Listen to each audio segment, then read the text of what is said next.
नारायण स्वामी जी का एक दोहा है, हमें दृष्टि दे रहे हैं।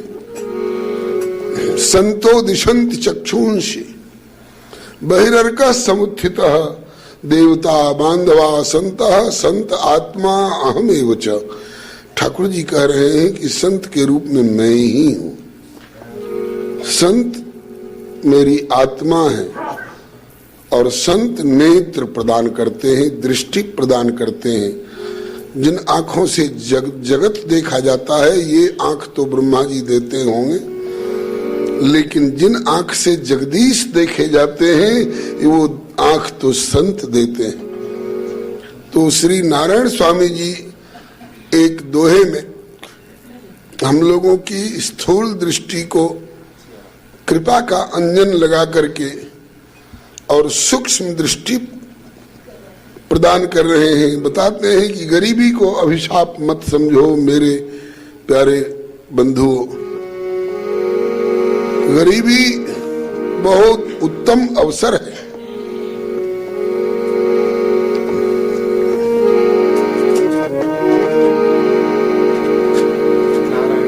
श्री हरे नमः। गरीबी गरीब निवाज से मिलाती है। नारायण हो सच कहूं, सच कह रहा हूं, कोई बनावट की बात नहीं है, कोई छिपाव दुराव की बात नहीं है। नारायण हो सच कहूं, भुजा उठा के आज, भुजा उठाकर कह रहा हूं, मतलब ऊपर वाले को साक्षी देकर के कह रहा हूं, मेरी बात अक्षरशः सत्य है।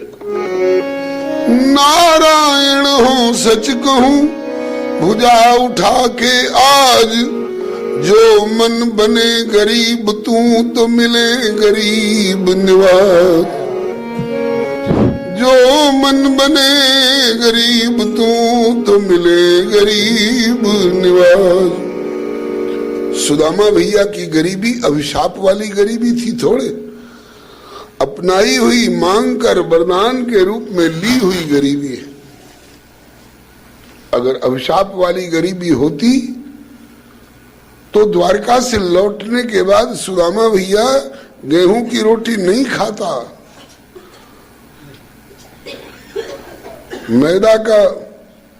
मैदा की कचौड़ी नहीं खाता, घरवाली से कहता कि चांदी का फुलका बनाओ, और मूंग चना और अरहर की दाल नहीं खाता, कहता कि सोने की दाल बनाओ, उसमें हल्दी भी डालनी नहीं पड़ेगी, पीला पीला चमचमाता हुआ होगा। वो आलू बैगन टिंडी भिंडी नहीं खाता सुदामा भैया, वो तो हीरे की तरकारी खाता, और जीरा मेथी का छोंक नहीं लगवाता, हीरा मोती मूंगा से तड़का लगवाता, छोंक लगवाता। लेकिन नहीं, सुदामा भैया जानता है कि कितने भी धनाढ्य हो जाएं, कोई सोना चांदी हीरा मोती खा नहीं सकते हैं, खाना तो वही पड़ेगा।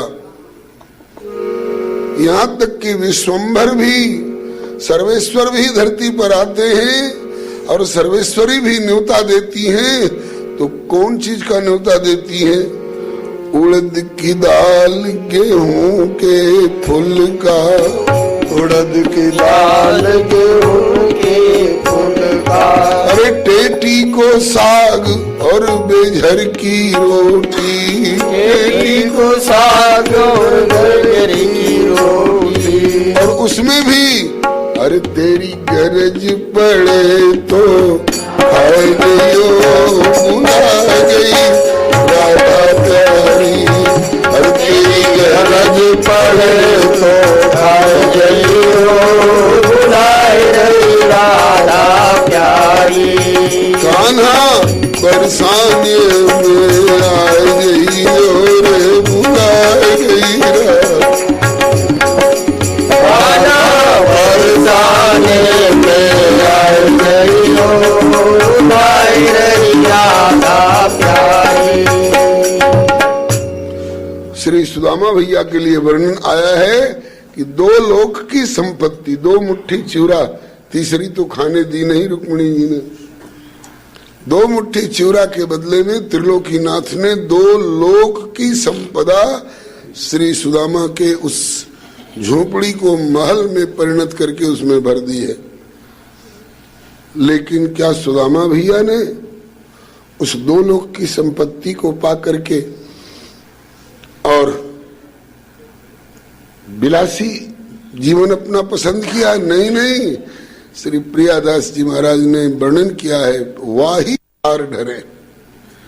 जैसा जीवन पहले था सादा जीवन उच्च विचार, प्रभु ने दे दिया इतनी संपत्ति, गले मढ़ दी सुशीला के भावना की पूर्ति के लिए, तो क्या करेंगे इसको? अरे बोले, अपने दुख में रोने वालों मुस्कुराना सीख लो, और हमदर्दी खाना सीख। जो खिलाने में मजा वो आप खाने में नहीं। अपने लिए जीना सुअर कुत्ते भी जानते हैं, अपने लिए जीना मच्छर भी जानता, लेकिन ये महानुभाव अपने लिए नहीं, करुणा छाया भक्ति फल ये कलयुग पादप रचे। सुदामा भैया ने वो सारी संपत्ति गरीबों में लुटा करके सेवा में लगा करके और वाही ढार ढरे हैं पहले वाली चाल से। श्री वृंदावन में स्वामी श्री हरिदास जी महाराज रसिकाचार्य वर्ज रोज मोहरे प्रकट होती थी बांके बिहारी जी के चरणों में, और मोहरों से भोग लगाते 56 भोग, लेकिन 56 भोग में से 2 भी मिठाई की डली अपने मुंह में नहीं ले जाते। पसर चना और अंगाखरी से गुजारा करते थे। बिहारी जी ने कहा कि भोग लगाते हो 56 भोग, उसमें से ग्रहण क्यों नहीं करते हो? बोले इतना प्रसाद के रूप में ग्रहण कर लेता हूं। बोले फिर चना और अंगाखरी से गुजारा क्यों करते हो? कहा कि आप जगदीश हो, आप सब झेल लोगे, मैं जगदीश नहीं हूं, मुझे भजन का आनंद लेना है। और भजन का आनंद लेने वाला 56 भोग खा करके और भजन का आनंद ले सकेगा? नहीं, वही ढार ढरे हैं। तो ये गरीबी इन महानुभावों ने जानबूझ करके अपना रखी है, मांग रखी है, और इसको छोड़ना पसंद नहीं करते हैं। सुदामा भैया द्वारका जाना पसंद नहीं करता है। पत्नी बार बार कहती है कि जाओ एक बार। कहा कि किस लिए? कहा कि जो पे कछु पाओ लाओ मोको सुखदाई है, वहां जाने के बाद कुछ मिलेगा तो ले आना। कहा कि ऐसी भावना से मैं जागृत की कौन कहे सपने में भी वहां जाना पसंद नहीं करूंगा, क्योंकि सुदामा भैया उन महानुभावों में से हैं जाहि न चाहिए कबहू कछु, चाहिए भी तो क्या बोले केवल तुम सन सहज स्नेह बसो निरंतर तास उर्सो राहुर निजगे। उसी परंपरा को निभाने वाले इस कलिकाल में हमारे श्री रांका जी महाराज गरीबी की हद पर थे, इसलिए लोगों ने इनको रांका कहा, रंक कहा, गरीब कहा, दरिद्र कहा। बोले कि हमको मंजूर है। अब इनके चरित्र को हम लोग एक गीत के माध्यम से स्मरण करेंगे। रांका बाका जैसो जीवन या कलिकाल, कठिन है काहू हरिजन को। रांका बाका जीवन या कलिकाल,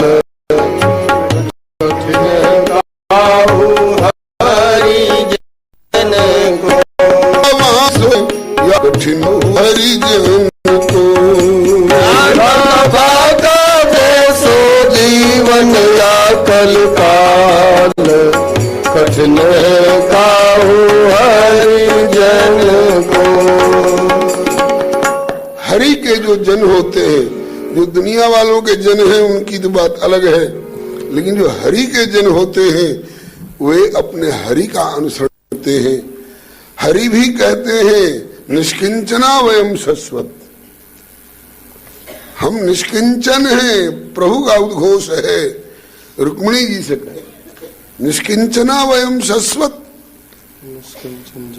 हम नहीं कह रहे हैं, वयम कहते हैं।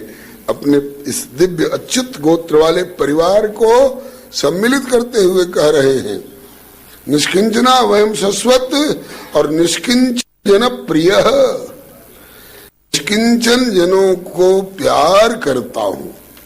निष्किंचन मने अपना कहने लायक ठाकुर के अलावे और कुछ जिनके पास हो ही नहीं। निष्किंचना वयम शश्वत, निष्किंचन जन प्रिय, अति गरीब, अति गरीब, गरीबी पर पहुंचे हुए हैं, अति गरीब। लेकिन इस अति गरीब का परिणाम क्या है? हरि के गरीब, प्रभु से बिल्कुल जुड़े हुए हैं। संपत्ति आ जाएगी तो संपत्ति तो मेरे और ठाकुर के बीच की एक दीवार खड़ी हो जाएगी।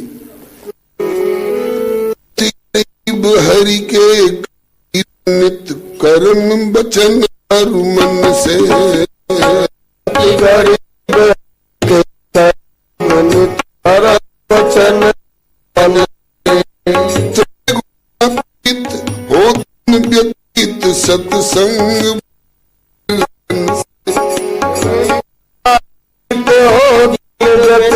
सत्संग भजन गरीब लेकिन हरि के बराबर करीब। उपासक कहते कि है उपासक,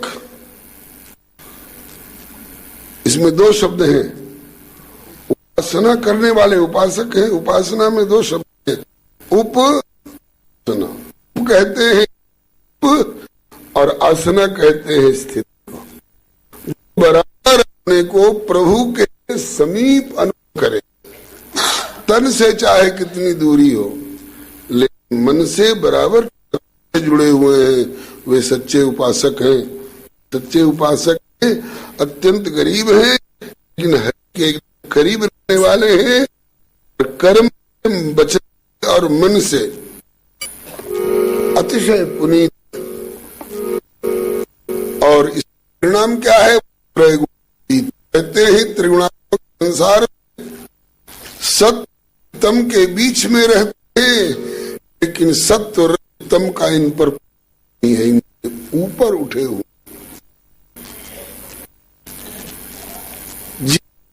जीव होता है, सरकार करते जीव मायाधीन होता है और ईश्वर मायाधीश होते हैं, और ये संत जन मायातीत होते हैं, किनारे रहते हैं। तो इसमें रह के इससे रहना समझ, कहा कि कमल देखिए,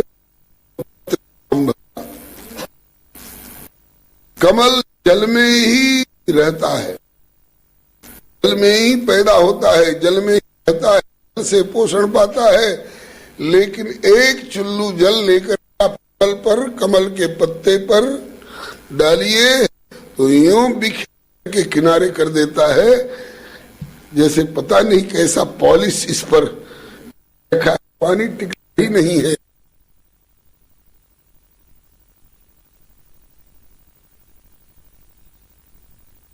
बाबा का जैसो जीवन या कलिकाल, कठिन है काहू हरिजन को।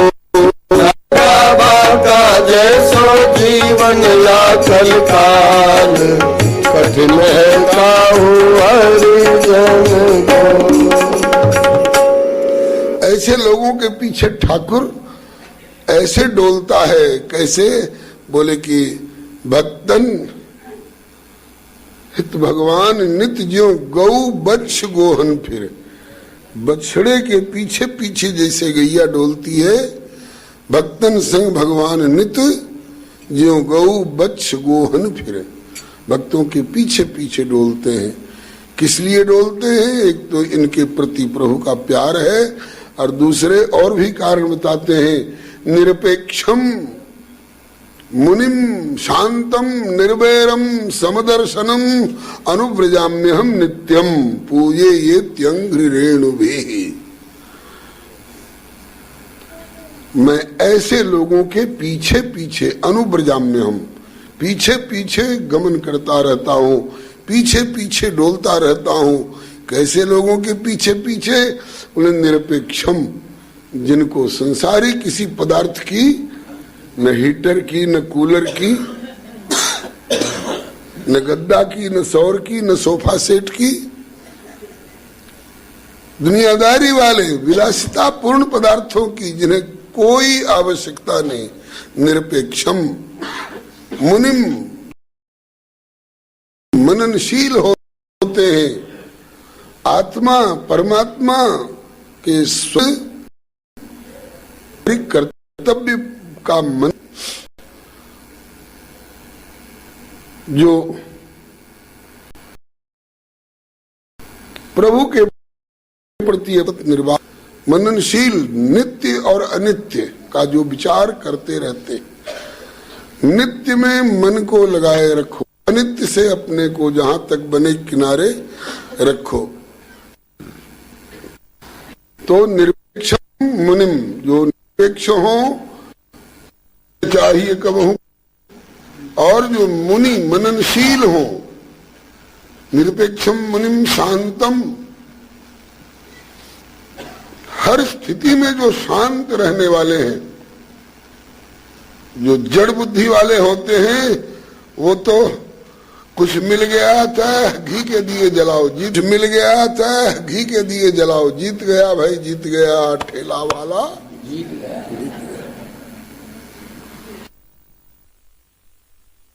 अब चढ़ाव आवे चाहे उतार आवे, संजोग आवे चाहे वियोग आवे, ये हर हालत में शांत रहते हैं। निरपेक्षम मुनिम शांतम निर्वैरम, किसी से दुश्मनी नहीं। करूं मैं दुश्मनी किससे? अगर दुश्मन भी हो अपना, मोहब्बत ने नहीं छोड़ी जगह दिल में अदावत की। और इतनी भी जगह नहीं है जहां की दुश्मनी नाम की वस्तु आकर के पांव टिका सके।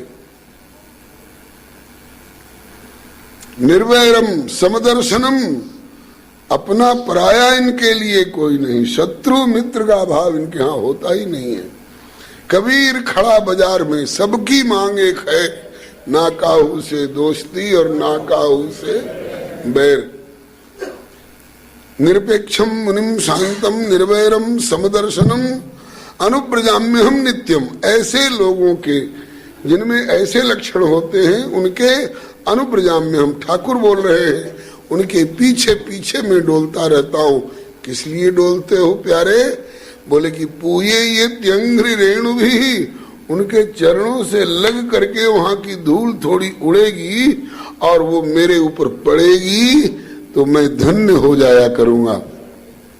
ऐसे महानुभावों में से हमारे राका जी हैं, जिनके पीछे पीछे फिरे नंद के लाल, पुनीत करे निज तन को। जिनके पीछे पीछे फिरे नंद के लाल, पुनीत करे निज तन को। राका बाका जैसो जीवन काल, कठिन है काहू हरिजन को। राका बाका जैसो जीवन या कलिकाल, कठिन है काहू हरिजन को। उनको भूख लगती होगी कि नहीं जी?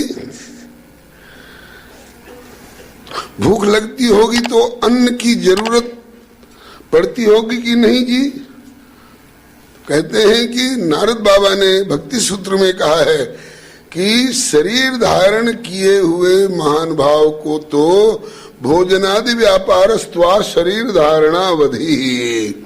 जब तक शरीर रहेगा तब तक भोजन, भूख लगने पर भोजन और प्यास लगने पर जल की आवश्यकता तो पड़ेगी ही। तो ये कैसे, इसकी पूर्ति कैसे होगी? बोले कि भोजनाच्छादने चिंताम वृथा कुर्वन्ति वैष्णवाः योसौ विश्वम्भरो देवो स भक्तान किमुपेक्षते। जो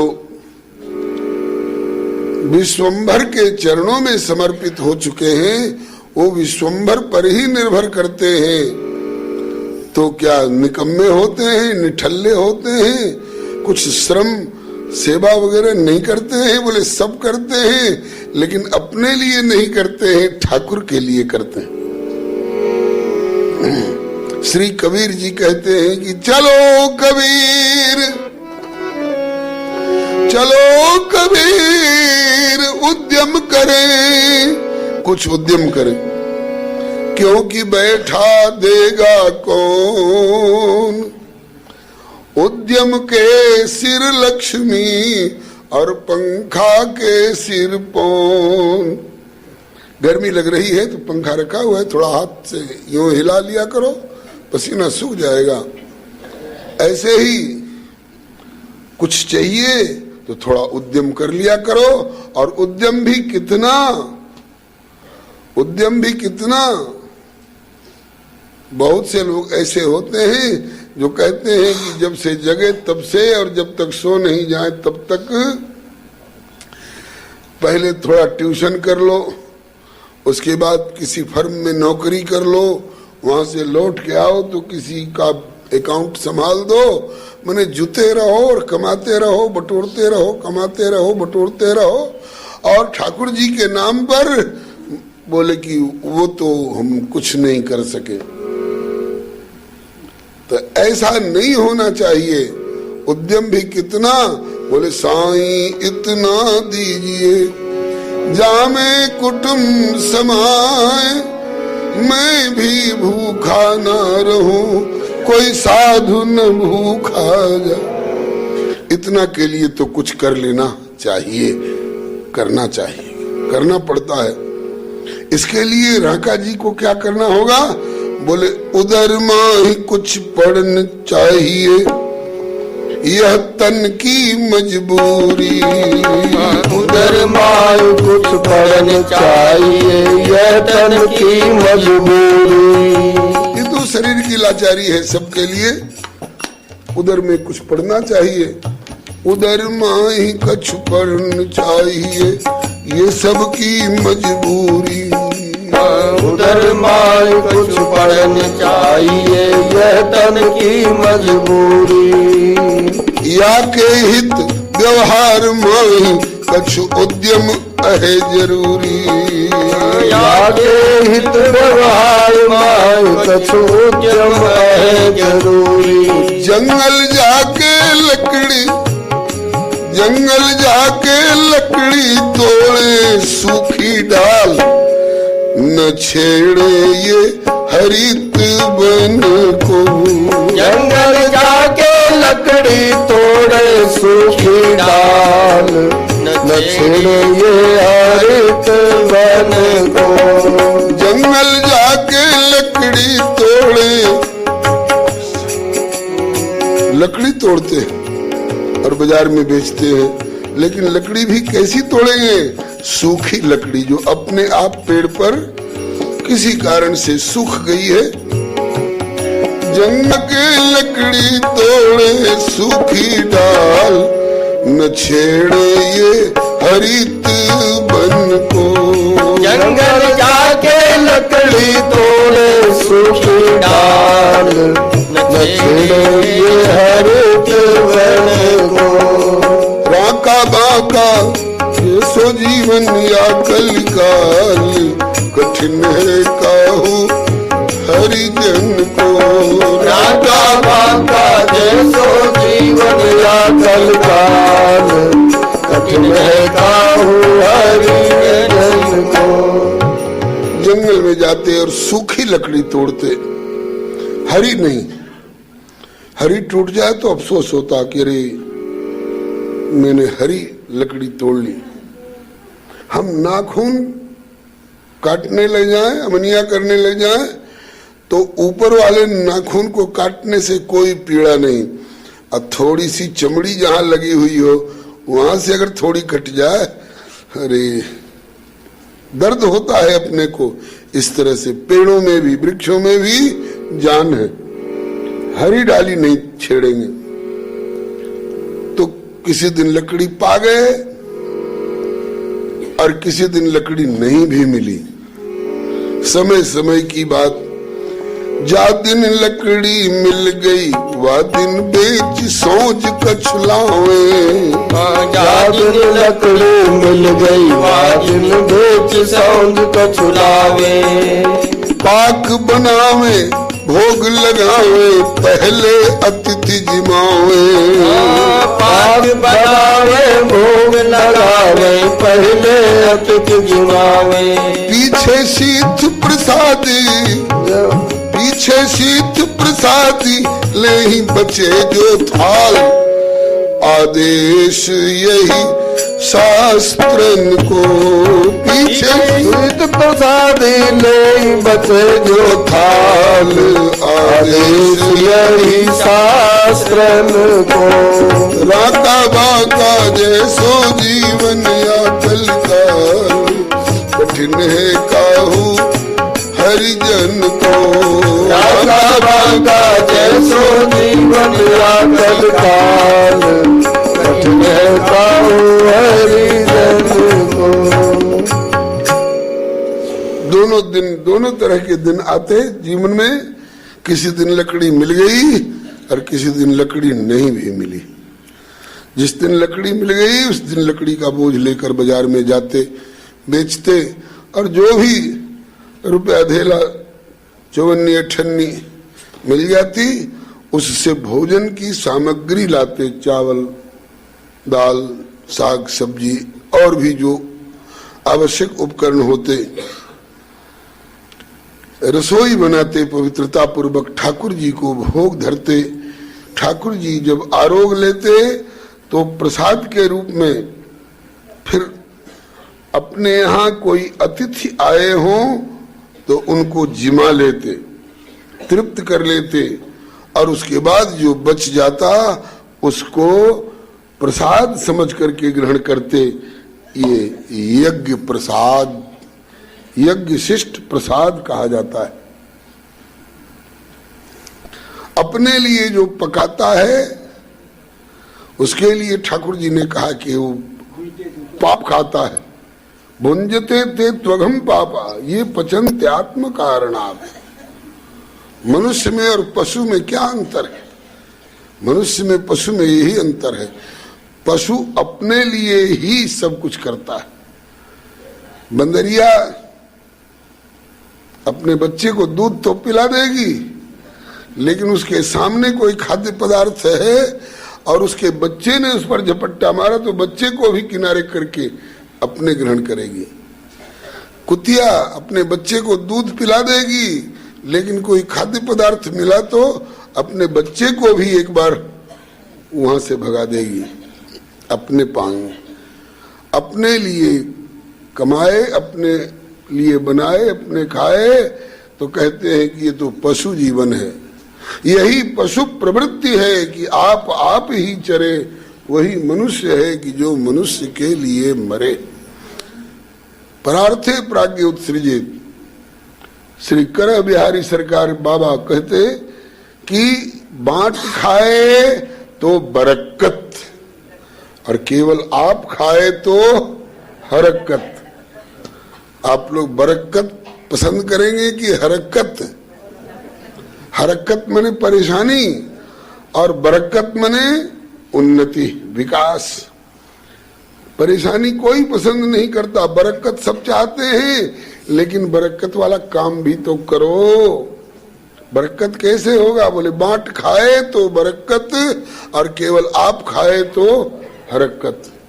नारायण स्वामी, जिनका एक दोहा आप सुन चुके हैं, उनका कथन है कि बांट खाए हरि को भजे और तजे सकल अभिमान तो नारायण